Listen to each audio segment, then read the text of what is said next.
नमस्कार, मैं रंजीत। आप देख रहे हैं पब्लिक लाइव। दरअसल जब से अभिनेता सुशांत सिंह राजपूत ने आत्महत्या की है, तब से देश भर में एक चर्चा जोरों शोर से हो रही है। नेपोटिज्म यानी भाई भतीजावाद, और बहुत सारे फिल्म इंडस्ट्री के जाने माने डायरेक्टर, प्रोड्यूसर, बड़े फिल्म एक्टर, प्रोडक्शन कंपनियां लोगों के निशाने पे हैं। और आज हम इसी पे बात करेंगे। हमारे साथ बात करने के लिए इस वक्त मुंबई से राइटर डायरेक्टर सुमित मिश्रा जी इस वक्त जुड़े हुए हैं। बहुत बहुत स्वागत है सर आपका। जी नमस्कार। और मेरा पहला और सीधा सवाल है, चूंकि सुशांत सिंह ने राजपूत जी ने आत्महत्या उन्होंने किया है, और इसको जो ज़्यादातर लोग हैं, खास करके जितने भी उनके फॉलोअर्स हैं और जितने भी दर्शक हैं, और जो खास करके यूपी बिहार के लोग हैं, एक भाई भतीजावाद जो इस वक्त इंडस्ट्री को लेकर काफ़ी ऐसा कहें तो इनका चर्चा जो बिल्कुल जोरों शोर से हो रही है, इस चीज़ को सबसे पहले आप कैसे देखते हैं? क्या आपको लगता है कि सचमुच में जो नेपोटिज्म की बात की जा रही है वो बिल्कुल सही है?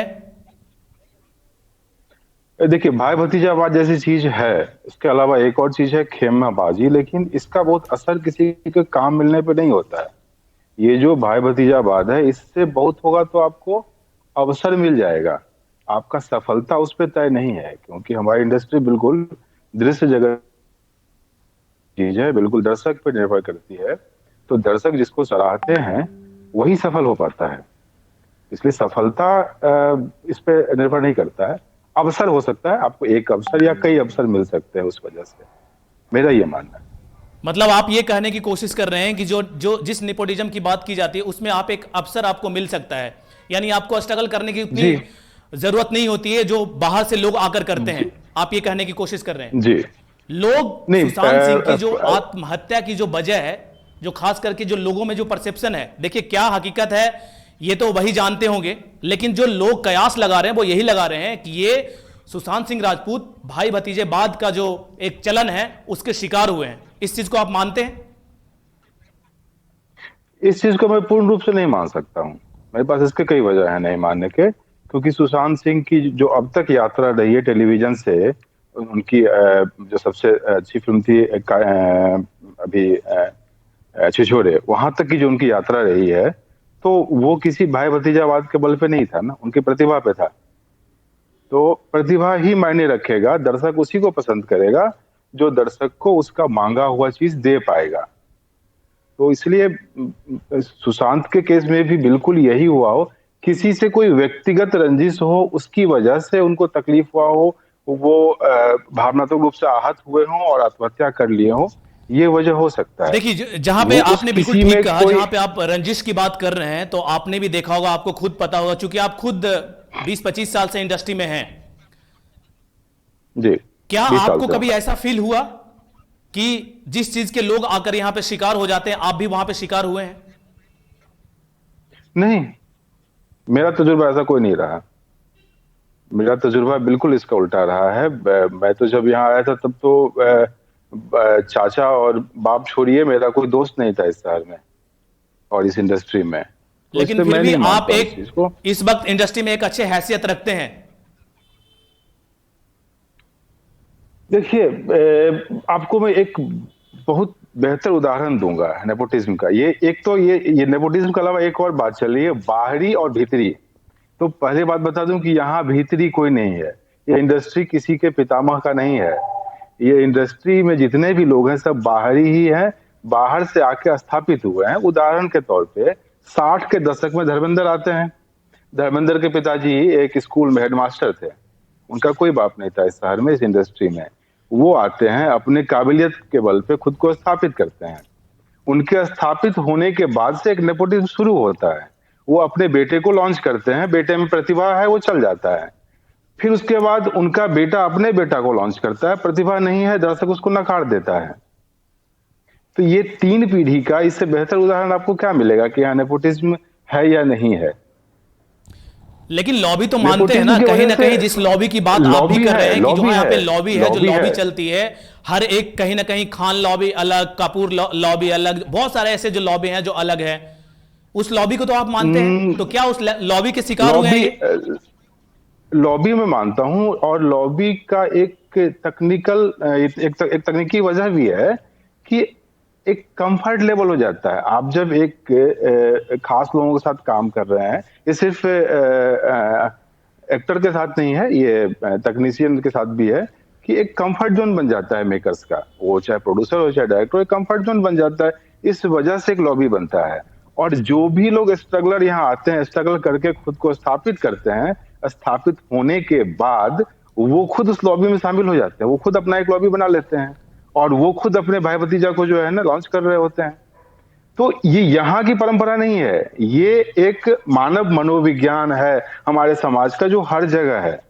वो हर जगह हो, चाहे राजनीति में हो, चूंकि चाहे चूंकि साहित्य में हो, चूंकि चाहे सुमित कॉर्पोरेट में जी, हो। एक और जो बात जो कयास कहें या फिर ऐसी बातें जो कही जा रही है, बताई जा रही है, वो ये भी कही जा रही है कि खास करके सुशांत सिंह राजपूत बिहार के थे, और बिहार के जो लोग वहां पे एक्टर हैं या जितने लोग हैं उनको कहीं ना कहीं हे दृष्टि से देखा जाता है। क्या इसको आप सही मानते हैं? चूंकि आप भी बिहार से ताल्लुक रखते हैं, बहुत सारे ऐसे एक्टर हैं जो बड़े बड़े एक्टर हैं, डायरेक्टर हैं, जो बिहार से ताल्लुक रखते हैं, तो क्या आप रखते हैं कि उनको हे दृष्टि से देखा जाता है या उनको इग्नोर किया जाता है?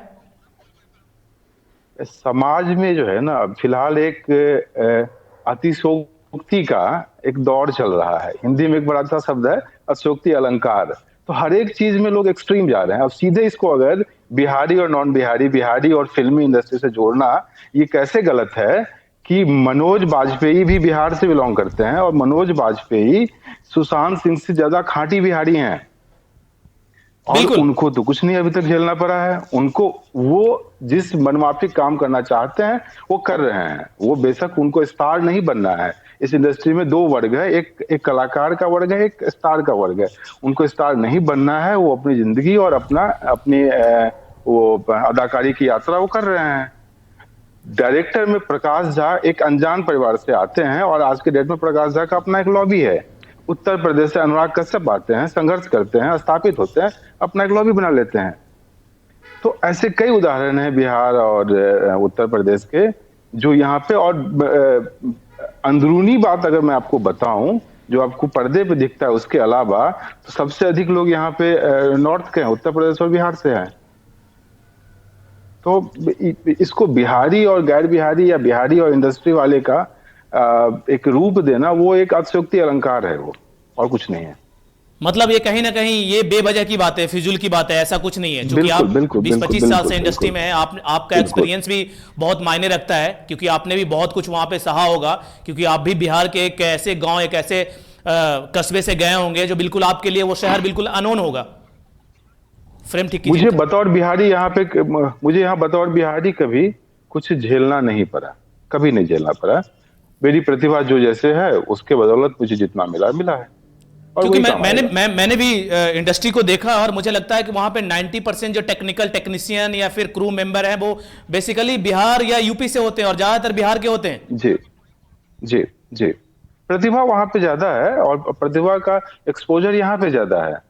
तो ये एक बहुत बड़ा वजह है पलायन करने का। वो पलायन प्रतिभा की वजह से भी होता है, और कई बार रोजगार की वजह से भी होता है। तो प्रतिभा की वजह से जो पलायन हो रहा है, उसको सम्मान मिल रहा है यहाँ पे।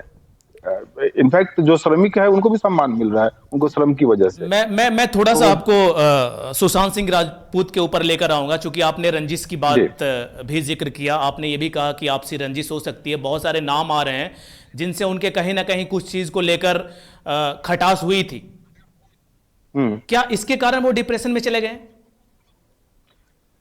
देखिए, डिप्रेशन में जाने के बहुत सारे वजह हो सकते हैं, या मैं यूं कहूं कि डिप्रेशन अपने आप में एक बहुत बड़ा वजह है, जो कई चीजों को जन्म दे देता है। जो रंजिश है, उस रंजिश को आप उतनी गंभीरता से और उतने आक्रामक ढंग से तब लेते हैं जब आप डिप्रेस हैं। तो मूल कारण डिप्रेशन होता है। उसके वजह से आप अधिक प्रतिक्रियाशाली हो जाते हैं।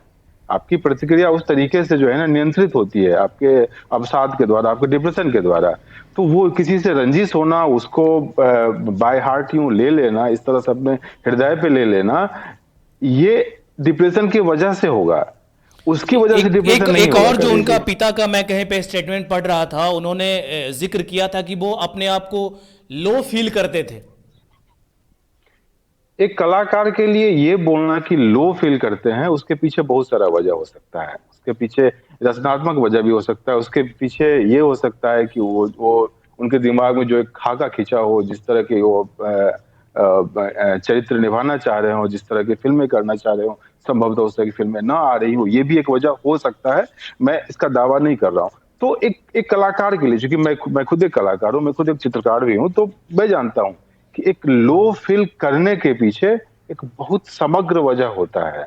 उसमें किसी एक चीज को आप नहीं काउंट कर सकते हैं। एक कलाकार का लो फील करना बहुत स्वाभाविक भी है। अगर उसकी रचनात्मक यात्रा अगर उसके अनुरूप नहीं हो रही है, तो लो फील करना ये स्वाभाविक है किसी कलाकार के लिए। संवेदनशील प्राणी है ना वो।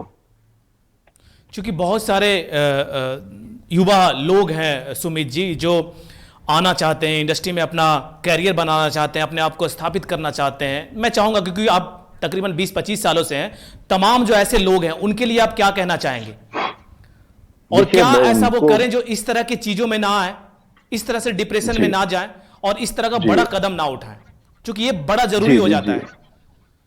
नहीं, इस सवाल के लिए साधुवाद आपका रंजीत।